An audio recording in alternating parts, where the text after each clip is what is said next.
안녕하세요. 오늘은 요한계시록 28번째 시간입니다. 오늘 요한계시록 10장 5절부터 11절까지 말씀을 통해서 함께 은혜를 나누도록 하겠습니다. 제가 먼저 본문 말씀을 봉독해 올리겠습니다. 내가 본 바 바다와 땅을 밟고 섰는 천사가 하늘을 향하여 오른손을 들고 세세토록 살아계신 자 곧 하늘과 그 가운데 있는 물건이며 땅과 그 가운데 있는 물건이며 바다와 그 가운데 있는 물건을 창조하신 이를 가리켜 맹세하여 가로되 지체하지 아니하리니 일곱째 천사가 소리내는 날 그 나팔을 불게 될 때에 하나님의 비밀이 그 종 선지자들에게 전하신 복음과 같이 이루리라. 하늘에서 나서 내게 들리던 음성이 또 내게 말하여 가로되 내가 가서 바다와 땅을 밟고 섰는 천사의 손에 펴 놓인 책을 가지라 하기로 내가 천사에게 나아가 작은 책을 달라 한즉 천사가 가로되 갖다 먹어버리라. 내 배에는 쓰나 내 입에는 꿀같이 달리라 하거늘 내가 천사의 손에서 작은 책을 갖다 먹어버리니 내 입에는 꿀같이 다나 먹은 후에 내 배에서는 쓰게 되더라. 저가 내게 말하기를 내가 많은 백성과 나라와 방언과 임금에게 다시 예언하여야 하리라 하더라. 아멘. 지난 시간에는 오늘 본문 말씀 앞부분 계시록 10장 1절부터 4절까지 말씀을 살폈는데요. 거기에 힘센 큰 천사가 나타납니다. 힘센 천사를 제가 예수님을 의미한다고 말씀을 드렸어요.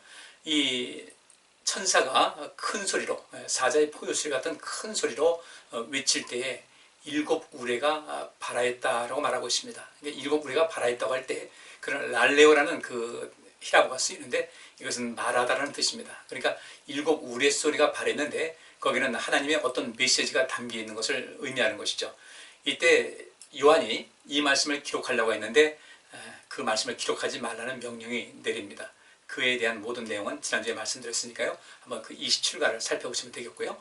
오늘 이 시간에는 계속해서 5절부터 11절까지 내용을 통해서 이제 세 가지 의미를 한번 살펴보겠습니다.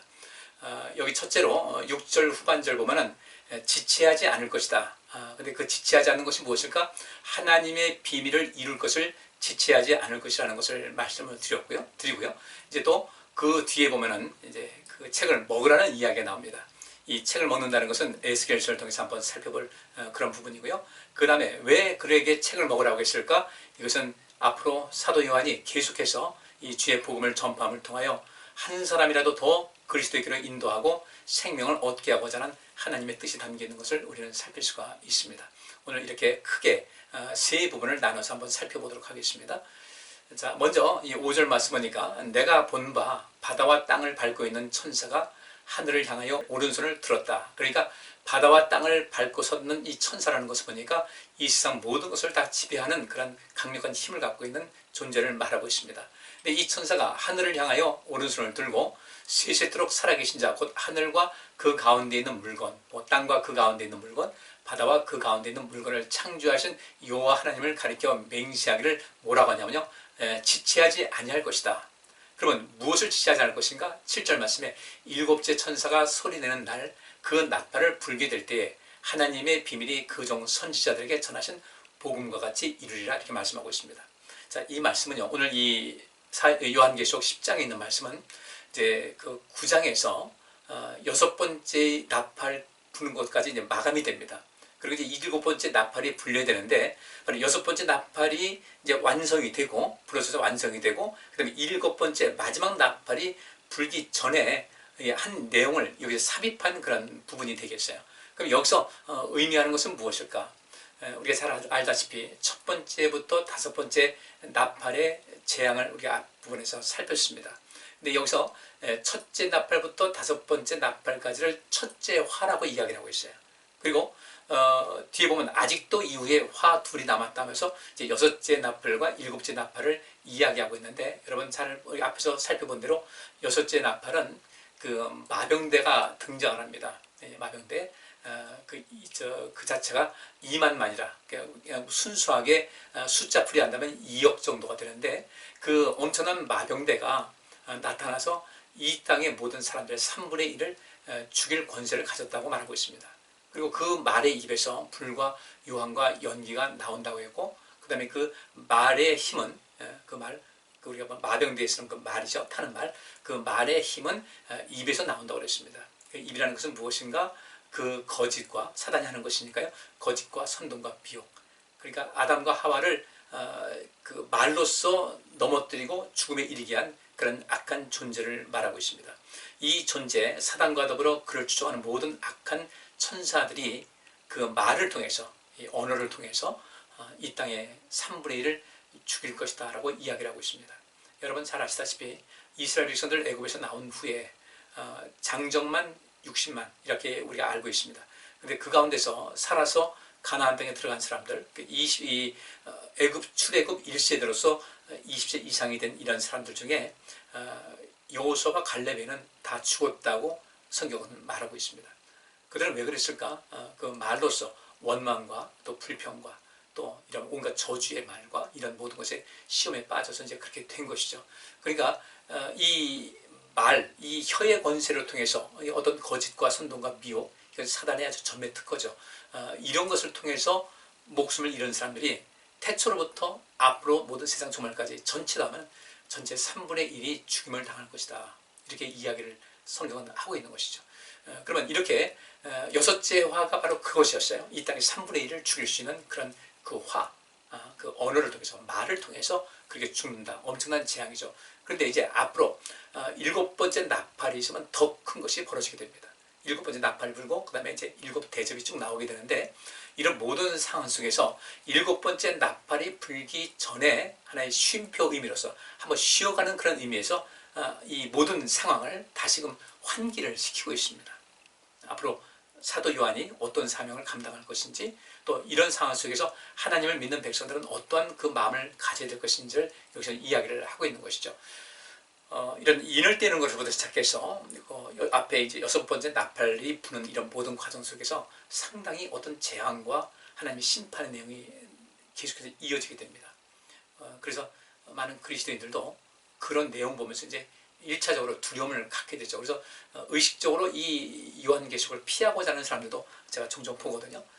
그런데 이 모든 것 속에서 이 10장은 6번째 나팔이 끝나고 7번째 나팔이 불기 전에 한 내용이 나오는데, 여기서 놀라운 것이 나오고 있어요. 이 복음과 같이 이룰 것이라는, 그러니까 그 종 선지자들에게 전하신 복음과 같이 이룰 것이다. 무엇이? 하나님의 비밀이. 근데 이 모든 것을 이루는데 지체하지 않을 것이라는 거예요. 굉장히 신속하게 모든 것을 이룰 것이라는 것을 말씀을 하고 있습니다. 그러면 이제까지 6번째 나팔이 부는 것까지 모든 재앙이 끊임없이 이어지고 있고, 또 앞으로 7번째 나팔도 그렇게 이어질 텐데, 왜 이 최고의 조의 그 하나님의 심판과 재앙이 최고조가 임할 이 7번째 나팔 이전에 이 말씀이 기록되었을까? 거기다 또 오늘 여기 본문에 있는 말씀대로 7절에 7째 천사가 소리내는 날 곧 그 나팔을 불게 될 때에 하나님의 비밀이 쭉 빼고요, 끝에 이룰 것이다. 하나님의 비밀이 이룰 것이다. 이룬다는 것은 성취하다, 완성하다는 것인데, 어떻게 이룰 것인가 봤더니 그 선지자들에게 전하신 복음이 이루어진 것과 같이 이룰 것이라는 거예요. 같이 이룰 것이라는 것은 함께 이룬다는 그런 것이 아니라 모마와 같이, 모마와 이런 어떤 형식을 따라서 이런 것이 의미를 하고 있습니다. 그러니까 하나님의 비밀이 그 종 선지자들에게 전하신 복음, 선지자들이 전파한 모든 내용은 때로는 강한 책망의 내용도 나와 있고 권고의 내용과 위로의 내용이 나와 있지만, 이것이 위로와 권고의 그런 내용이든지 아니면 심판을 예고하는 그런 내용이든지 모두 다 하나님 안에 있는 사람들에게는 그들에게 하나님의 은혜가 복이 임한다는 것이고, 하나님을 떠나는 사람들에게는 다시 돌아오게 되면 하나님께서 예외 없이 다 받아줄 것이라는 이 내용이기 때문에, 그 선지자들이 전파하는 그런 모든 것은 결과적으로는 하나님께서 그 모든 사람들을 구원하시고 그들을 은혜를 베푸시고 복을 주시고자 하는 그런 내용이었거든요. 그러니까 이 요한계시록에 있는 내용도 역시 마찬가지입니다. 이 한 절을 통해서도 이 요한계시록 내용이 어떤 것인지를 알 수가 있는 거예요. 하나님의 비밀, 하나님의 비밀은 한마디로 이 세상을 구원하시고자 하는 그런 뜻입니다. 아담과 하와를 그 에덴 동산에서 내쫓아서 영생하지 못하게 했지만 또 다른 이제 영생의 길을 허락하시고자 하는, 또 주시고자 하는 그런 놀라운 은혜, 그런 놀라운 사랑은 그 독생하신 예수, 아들이신 예수님을 이 땅에 보내신 하나님의 사랑으로 이루어지는 것인데, 이런 그 하나님께서 이 세상을 사랑하시고 이 세상을 구원하시고자 하는 이 하나님의 놀라운 비밀, 이 비밀이라는 것은 바꿔 말하면요, 사람의 이성으로 도저히 상상할 수 없는 엄청난 힘을 말하고 있는 겁니다. 이 모든 하나님의 비밀이 이전에 요한계시록 기록된 이전에 하나님께서 많은 선지자들을 보내셔서 그들을 품에 안으시려고 우리 예수님께서도 그 예루살렘 성을 바라보시면서 그 말씀하지 않았습니까? 예루살렘아 예루살렘아 내가 암탉이 그 병아리를 품던 내가 너희를 품으려고 했건만 너희는 그런 모든 것을 거부했다. 끊임없는 이 하나님의 사랑이 이 속에 담겨 있는데 이전에 그 많은 그 하나님의 종인 선지자들을 통해서 이 복음을 전파한 것 같은 그런 모습으로 이제 하나님께서 앞으로 모든 구원의 계획을 세우시는데 그 하나님의 비밀을 반드시 이룰 것이다. 지체하지 않을 것이다. 그 지체하지 않는다는 것은 한마디로 말하면요, 이런 하나님께서 구원하시고자 하는 이 세상을 구원하시고 많은 사람들을 생명으로 인도하시고자 하는 그런 일에는 주님께서 조금도 그들을 지체하지 않고 적극적으로 개입을 하신다는 겁니다. 그렇죠. 생명을 살리는 일, 어떤 구조대원이 있다. 그 구조대원들은요, 자기의 모든 목숨까지 바쳐서 그들을 구원하고자 하는 그런 것이 있습니다. 조금도 지체할 수 없는 것이죠. 그래서 그들은 끊임없이 훈련을 많이 하지 않습니까? 하나님의 놀라운 비밀이 이 속에 담겨 있는 거예요. 바로 이 10장에 있는 내용은 앞으로 다가올 모든 하나님의 심판이 나와 있지만 그런 여전히 그 가운데서도 하나님께 돌아오는 사람들, 하나님의 말씀에 순종하는 사람들에게는 예외 없이 구원을 베푸시는 놀라운 역사를 이루시는데 그 일을 천천히 하시는 것이 아니고 지체하지 않고 머무르지 않고 또 머뭇거리지도 않고 뒤로 미루지도 않고 반드시 이룰 것인데 그 모든 결과는 무엇인가? 그 종 선지자들에게 전하신 복음, 그들에게 이것을 선포하라고 말씀하셨고 선지자들은 그 복음을 선포했는데 그런 모든 그들을 살리고자 하는 그들을 복되게 하고자 하는 이런 모든 것을 성취할 것이라는 것을 이야기를 하고 있습니다. 그래서 이 부분을 말씀을 먼저 좀 살피게 되면요, 지금 금방 본 내용입니다. 여기 7절 말씀에 일곱째 천사가 소리내는 날 그 나팔을 불게 될 때에 하나님의 비밀이 그 종 선지자들에게 전하신 복음과 같이, 여기서 이 뭐뭐와 같이라는 것은 호수라는 단어인데 여기서 뭐뭐와 동일한 방식으로 끊임없이 모든 백성들을 모든 사람들을 품에 안고자 하는 하나님의 많은 사랑과 인내와 그죠? 때로는 강하게 책망하시지만 그 속에 사랑이 담겨있는 이 모든 그 방식 그대로 이 요한계시록의 내용이 나와 있는 대로 앞으로도 하나님을 멀리 떠나 있는 사람이라 할지라도 그들을 계속해서 복음으로 끌어들이고자 하는 그런 계획이 이어지고 있다는 것을 말씀하고 있어요. 그래서 끝에 복음과 같이 이루리라 했는데 이루리라는 것은 이 텔레오라는 단어로서 끝내다, 완성하다, 성취하다, 반드시 그 일을 꼭 이루시겠다는 거예요. 물론 우리 하나님의 또 예수님의 초청에 응답하는 사람에게 반응하는 사람들에게 이런 은혜를 주시는 것이지만 어쨌든 한 사람이라도 더 구원하시고자 하는 하나님의 구원의 계획, 이것이 하나님의 비밀인데 이 비밀은 이 세상을 구원하시고자 하는 그런 하나님의 놀라운 비밀, 놀라운 역사, 이것을 조금도 지체하지 않을 것이다. 그래서 창조하신 일을 가리켜 맹세한다 이렇게 말하고 있어요. 그래서 이 요한계시록은 그래서 복음인 겁니다. 여기도 그 종 선지자들에게 전하신 복음과 같이라고 했는데 그래서 이 요한계시록은 복음이고 우리에게 생명을 주는 그런 생명의 책이고 또 이 세상을 구원하시고자 하는 하나님의 놀라운 섭리가 담겨있는 그런 내용이라고 보시면 되겠어요. 근데 하나님께서 그 선지자들에게 어떻게 말씀하셨는가를 이사야서 30장 19절부터 22절까지 말씀을 요 하나만 보고서 그 뜻을 여기 살펴보도록 하겠습니다. 시온에 거하며 예루살렘에 거하는 백성아, 너는 다시 통곡하지 않을 것이라. 그가 너의 부르짖는 소리를 인하여 네게 은혜를 베푸시되 들으실 때에 네게 응답하시리라. 주께서 너희에게 환난의 떡과 고생의 물을 주시나 네 스승은 다시 숨기지 아니하시리니 네 눈이 네 스승을 볼 것이며 너희가 우편으로 치우치든지 좌편으로 치우치든지 네 뒤에서 말소리가 네 귀에 들려 이르기를 이것이 정론이 너희는 이리로 행하라 할 것이며 또 너희가 여러 너희 조각한 우상에 입힌 은과 부어 만든 우상에 올린 금을 더럽게 하여 불결한 물건을 던진같이 던지며 이르기를 나가라 하리라. 자, 이 말씀은 무엇이겠어요? 이제 하나님께서 부르십니다. 이사야 선지자 역시 마찬가지죠. 다시금 이 백성들을 돌이키고자 하는 하나님의 뜻이 있어서 이사야 선지자를 보내셨는데 돌이키는 그런 사람들에게 어떻게 되는 겁니까? 시온에 거하며 예루살렘에 거하는 백성아, 시온이 무엇입니까? 예루살렘이 무엇입니까? 하나님의 성전이 있는 곳이고 하나님 믿는 백성들 그 중심지를 말하고 있는데 이곳에 돌아와서 하나님과 동행하고 하나님을 따르며 하나님께 영광 돌리는 이런 모든 사람들아, 이렇게 주님께 돌아온 너희들은 다시는 통곡할 일이 없을 것이다. 그가 너의 부르짖는 소리를 인하여 네게 은혜를 베푸실 것이고 들으실 때에 네게 응답하실 것이다. 20절에 주께서 너희에게 환난의 떡과 고생의 물을 주시나. 이전에 그들이 자꾸 하나님 떠날 때 그들을 돌이키게 하시고자 그들에게 환난의 떡과 고생의 물을 주셨어요. 근데 이제는 그렇게 하지 않을 거라는 거예요. 그리고 내 스승은 다시 숨기지 아니하시리니 내 눈이 내 스승을 볼 것이며. 내 스승이 누구겠습니까? 하나님이시죠. 하나님께서 그들에게 모든 것을 보여주실 것이라는 거예요. 숨지 않을 것이다. 너희가 내게로 왔는데 난 숨지 않을 것이다. 그런 말씀이 있죠. 내 손이 짧아서 너희를 구원하지 못하는 건 아니다. 너희들이 잘못하기 때문에 그렇다. 근데 이제 주님께서는 그들에게 당신을 현현히 보시겠다는 거예요.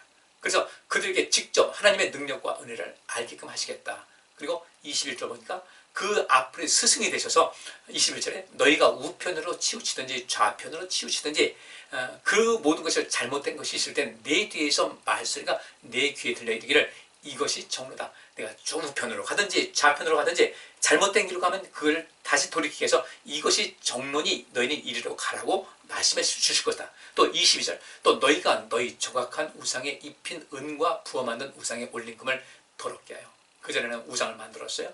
근데 이것을 그래가지고 흔히 말하는 신주단지 모시듯이 그렇게 했는데 이제는 그 모든 것을 더럽힌다는 거죠. 이건 아무것도 아니다. 그러면서 그것을 하찮게 여기고 그 모든 것을 던진 것 같이 던지며 이렇게 나가라 이렇게 할 것이라는 거예요. 바로 하나님께서는 그 이스라엘 백성들이 그렇게 하나님 앞에 패역하게 행한다 할지라도 돌이킬 것을 강하게 또한 그 요구하셨고 또는 어르기도 하시고 또 야단치기도 하시고 이랬을 때 시온에 거하며 예루살렘에 거하는 백성아 하나님의 그 품 안에 거하는 이런 사람들에게 예외 없이 이런 놀라운 은혜를 베풀어 주신다는 것을 말씀하고 있는 거죠. 그래서 앞에 우리가 7절에 있는 말씀대로 그렇게 그의 종 선지자들에게 베푼 이 복음과 가치라는 것이 바로 이런 것입니다.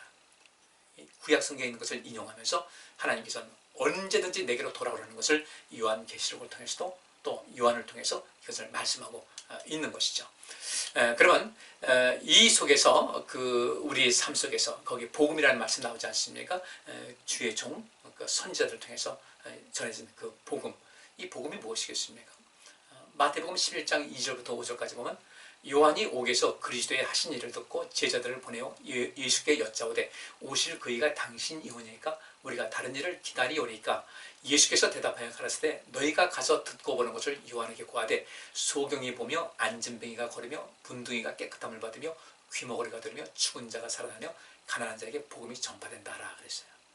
그러면 여기서 이 가난한 자에게 복음이 전파된다. 그럼 가난한 자가 누구겠습니까? 여기 있는 데요. 소경, 가난한 사람입니다. 앉은뱅이, 문둥병자, 귀머거리, 죽은 자, 영원한 생명이 없는 자, 다 가난한 자예요. 경제적인 어려움뿐이 아니라 이런 모든 온 영혼의 전체를 다 이해하고 있는데 그들에게 복음이 전파된다는 겁니다. 이 복음 전파되는 것이 언제까지?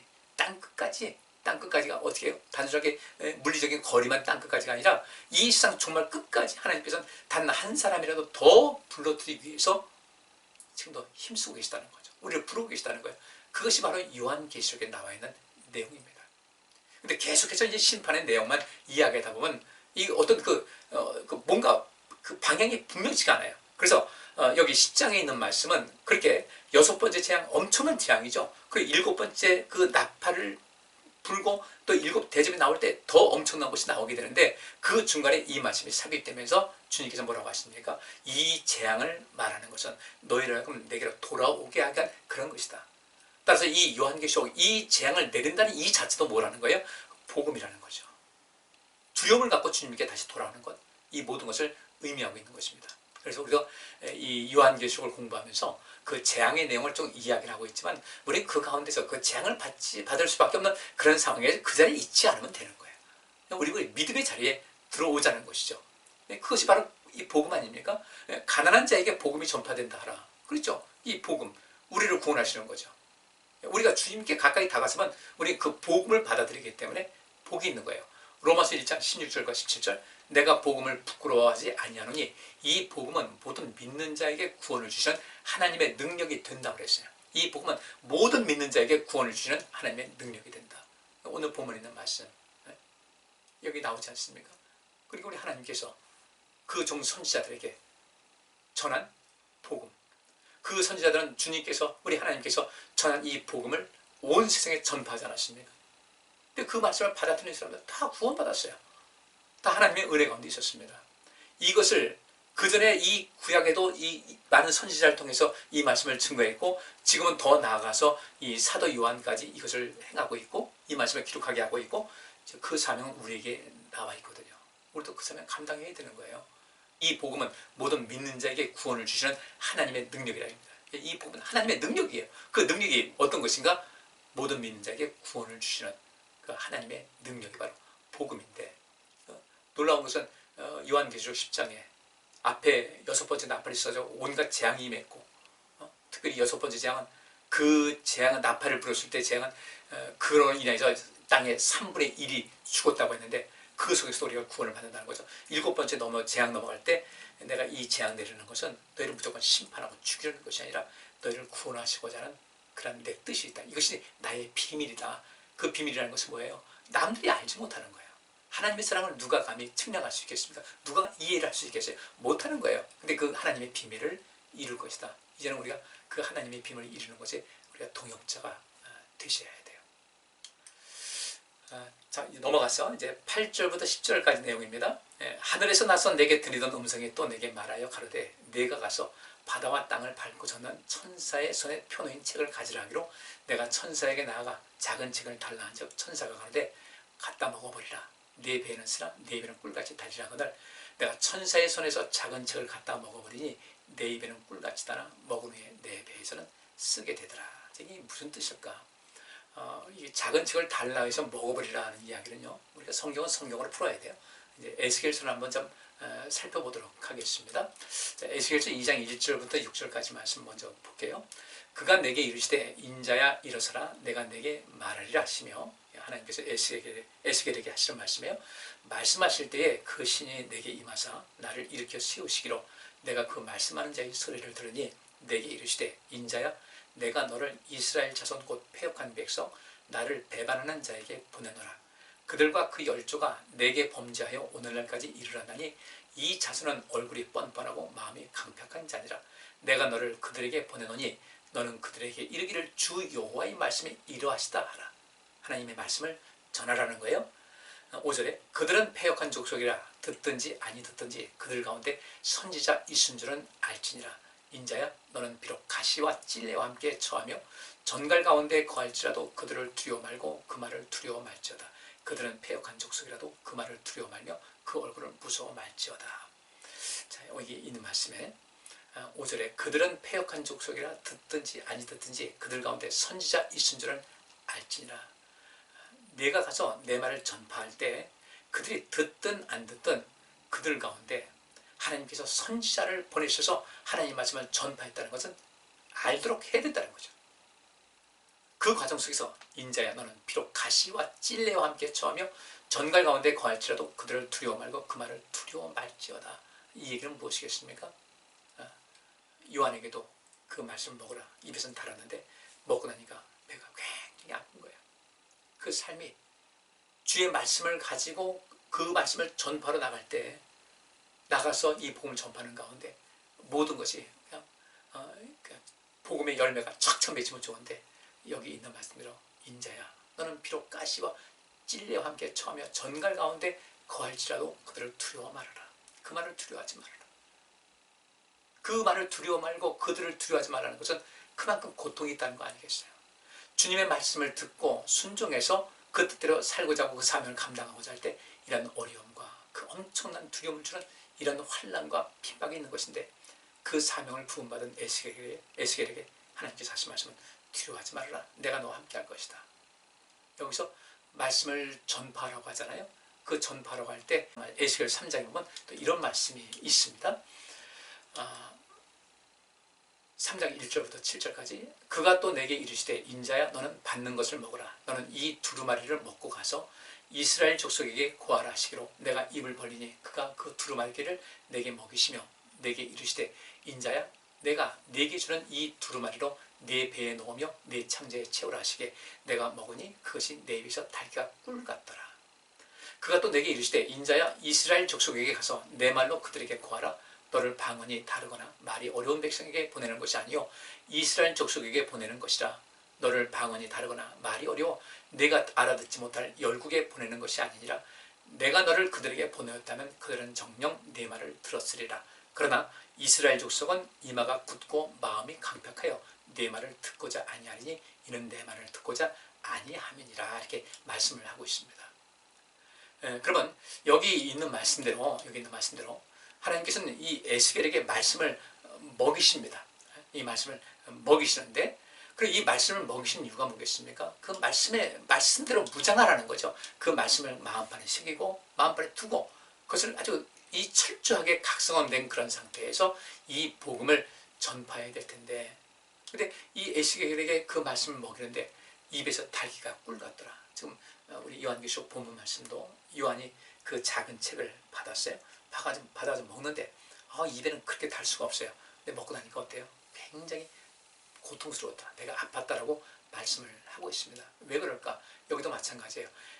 에스겔을 통해서 이스라엘 백성들에게 말씀을 전합니다. 여전히 나라가 이제 점점 풍전등화 속에서 이제 휘청거려가고, 그런데도 여전히 나라가 완전히 멸망하기 이전까지 그들은 전혀 하나님께 돌아오지 않고, 우리는 문제없다. 하나님께서 우리를 지켜주실 것이다. 하나님은 이미 그들을 버리셨는데.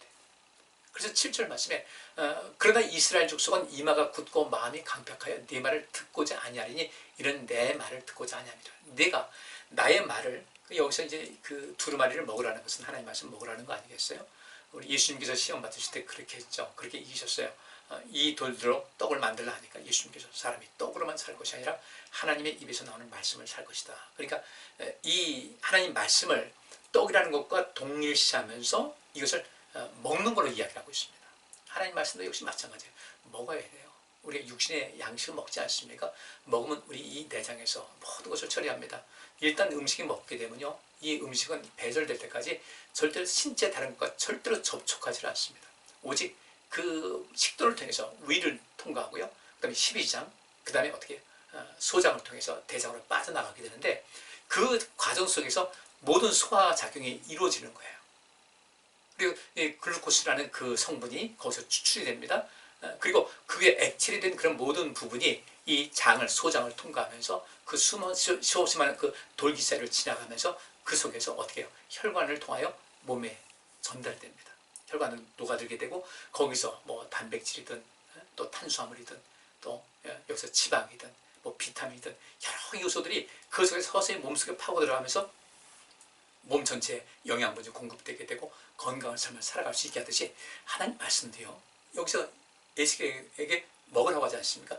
요한에게도 먹으라 하지 않습니까? 그 말씀을 먹어서 그 말씀이 내 안에서 나를 지배할 수 있고 그 하나님 말씀이 내 영혼, 온 영혼을 지배할 수 있게 되는 것이거든요. 그럼 어떻게 될 것인가? 그 말씀에 우리가 음식물을 통해서 음식물 속에 있는 모든 영양분을 그것이 액체로 되고 나머지에 배설되는데 그것이 몸속에 아주 급속하게 스며들거든요.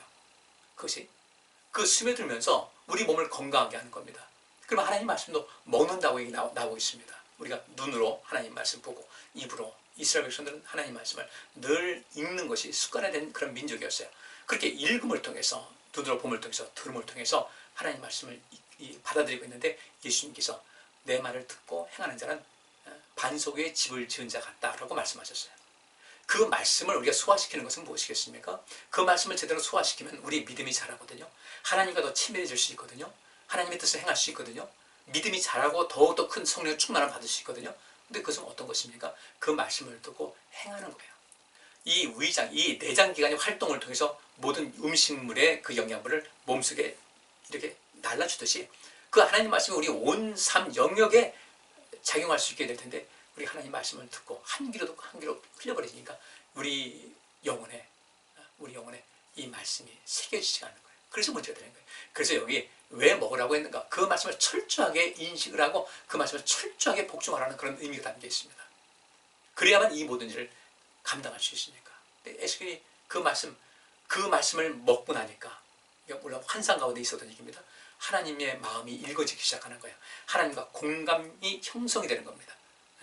공감력이 모든 것이 점점 커지는 거예요. 이러면서 주님께서 얼마나 아프셨을까? 이 백성들 때문에, 반역하는 백성들 때문에 얼마나 아프셨을까? 얼마나 힘드셨을까? 예레미야는 그 속에서 어떻게 해요? 하나님 대신에 눈물을 흘리는 사람이 되었고, 에스겔도 눈물 많이 흘린 사람이었는데, 그 하나님 말씀이 이 속에 있다 보니까 하나님과 일체가 되는 거예요. 그러면서 이 복음을 열심히 전파하는 그런 단계가 있는 것이죠. 요한계시록도 역시 마찬가지예요. 그런 개념에서 이 말씀이 주어지고 있는 겁니다. 여전히 이스라엘 백성들 에스겔 말씀 전파해도 여전히 그들의 마음은 굳게 닫혀 있어요. 하나님께 대해서 어게인스트합니다. 반항을 하고 굳게 닫혀 있어요. 그럼에도 불구하고 하나님께서는 전파하라는 겁니다. 왜? 그 중에서 한 사람이라도 더 구원하시기 위해서요. 우리가 요한계시록을 통해서 얻은 것은 무엇인지 아십니까?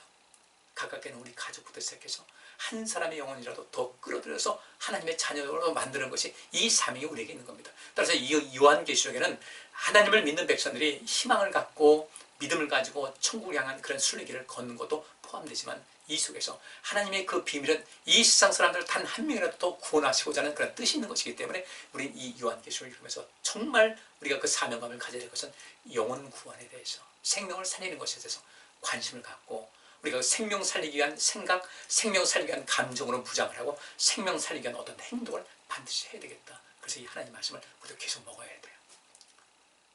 이 요한이 그 작은 책, 하나님 말씀이죠. 그것을 먹는 것은 환상으로 이루어진 겁니다. 어떻게 그 말씀을 우리가 씹어 먹는다고 해서 되겠어요? 이거 먹는 겁니다. 내 안에 철저하게 내 영혼에 하나님 말씀을 완전히 녹아들어서 그 말씀이 나를 지배할 수 있도록 하는 그런 삶을 이야기하는 겁니다. 그러면서 이 에스겔에게 주님께서 하신 말씀이 무엇입니까? 이 백성들이 얼마나 강박한지, 아마 다른 민족들에게 이 복음을 증거했다면 그들은 내게로 돌아올 것이다. 근데 이 백성들은, 이스라엘 백성들은 이마가 굳고 마음이 강박해서 도무지 너의 말도 듣지 않을 것이고 이것은 결국 내 말을 듣지 않는 것이다. 그렇지만 그렇다 할지라도 너는 이 복음을 전파하라는 거예요. 이것이 하나님의 비밀입니다. 그 하나님의 비밀, 하나님의 사랑의 비밀은 알 수가 없어요. 우리가 어떻게 하나님의 그 사랑을 다 측량할 수 있습니까? 그건 비밀스러운 거예요. 아무도 그것을 이룰 수가 없는 거예요. 이것을 하나님께서는 에스겔에게도 말씀하셨고, 이 나라가 망한 그 상태에서 또 지금 요한계시록에서 요한을 통해서 이 말씀을 하고 있는 것입니다. 그러면 이 말씀을 먹으라고 한 것, 말씀 제가 그것이 이 복음을 전파해서 생명색을 감당하는 것이라고 말씀드렸는데, 자 마지막 절 봅니다. 11절 보니까 저가 내게 말하기를 내가 많은 백성과 나라와 방언과 임금에게 다시 예언하여야 하리라 하더라 그랬어요. 자, 이게 앞에 있는 말씀 우리가 좀 보시자고요. 내가 천사의 손에서 작은 책을 갖다 먹어버리니 내 입에는 꿀같이 달았는데 먹은 후에 내 배에서는 쓰게 되더라는 거예요. 이 말씀을 받았어요. 그래서 내 영혼에 깊이 담갔습니다. 내 온 영혼을 지배하고 있습니다.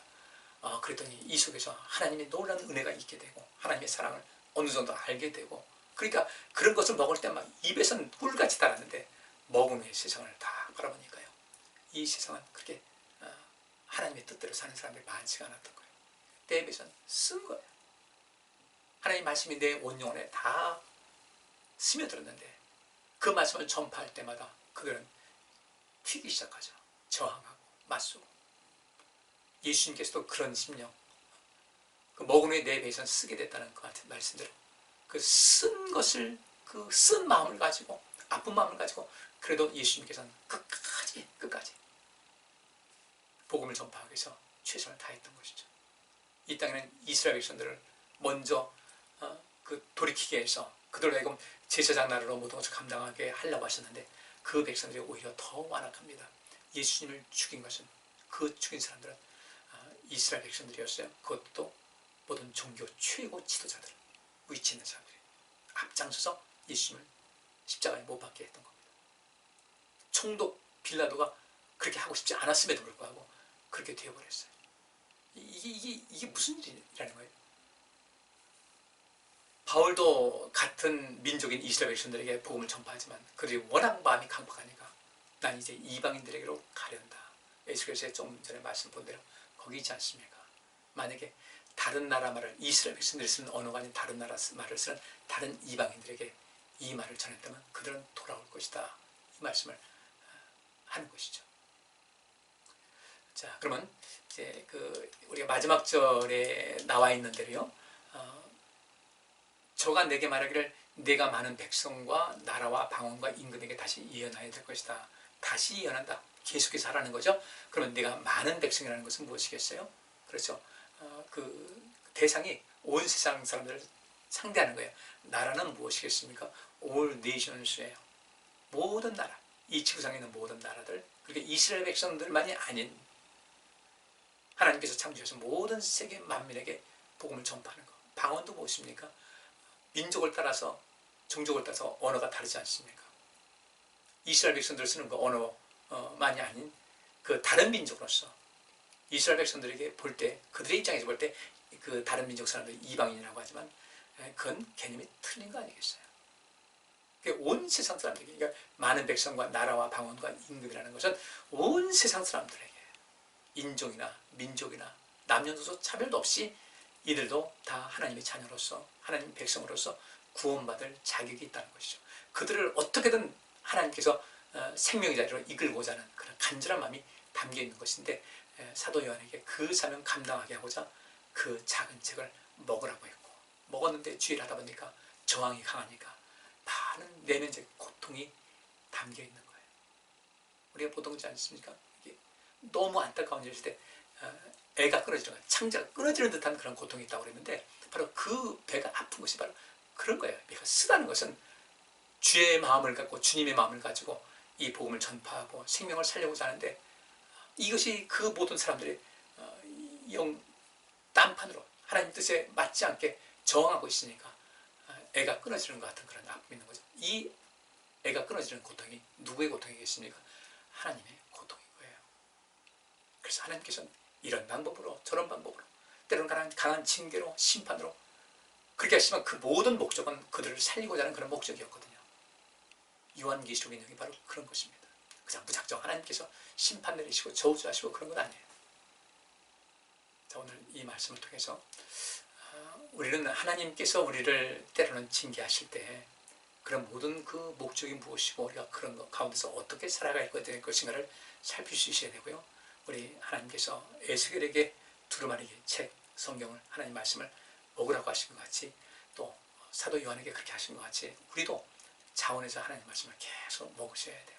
그거 먹고 우리 소화기관이 우리가 음식 먹은 거 다 소화시켜서 몸 구석구석에 영양분을 공급하고 산소를 공급하고 그죠? 온갖 호르몬 공급해서 건강한 삶을 살아갈 수 있게 하듯이 하나님 말씀을 우리가 이 마음판에 받아들이고 그렇게 해서 계속해서 말씀을 또 우리가 영적으로 소화시키게 되면 그때 우리가 주님의 마음을 읽어지게 되고 우리는 주님을 더 많이 사랑할 수 있게 되고 하나님 말씀을 더 실천할 수 있는 그런 온전함으로 날마다 자라나게 될 줄 믿습니다. 꼭 하나님 말씀 매일매일 잡수세요.